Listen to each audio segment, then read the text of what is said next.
Hello friends, இன்றைக்கி நான் உங்களுக்கு வித்தியாசமான முறையில் ஒரு டேஸ்டான ஓரா மீன் குழம்பு தான் செய்து காட்ட போகிறேன். இதுக்கு ஒரு சட்டியில் மிளகு, சின்ன சீரகம், பெருஞ்சீரகம், வெந்தயம் சேர்த்து நல்லா வாசம் வரும் வரைக்கும் வறுத்ததுக்கு பிறகு ஆற விட்டு இதை பவுடர் பண்ணி எடுப்போம்.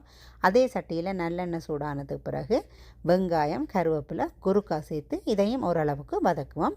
இப்போ ஓரளவு வதங்கினதுக்கு பிறகு அடித்து வச்ச தக்காளி, நாங்கள் வறுத்து இடித்து வச்ச அந்த மசாலா, குழம்பு மிளகாத்தூள், மஞ்சள் தூள், உப்பையும் சேர்த்து நல்லா மிக்ஸ் பண்ணதுக்கு பிறகு மூடி எண்ணெய் பிரிஞ்சு பச்சை வாசனை போகும் வரைக்கும் குக் பண்ணி எடுப்போம். இப்போ எண்ணெய் பிரிஞ்சு நல்லா அழகாக வந்திருக்குது.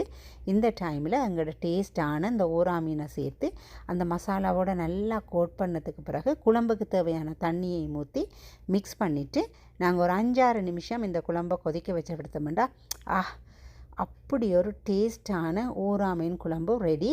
உங்களுக்கு ஓரா மீன் பிடிக்குமெண்டா நீங்கள் இந்த மாதிரி ட்ரை பண்ணி பாருங்கள் ஃப்ரெண்ட்ஸ்.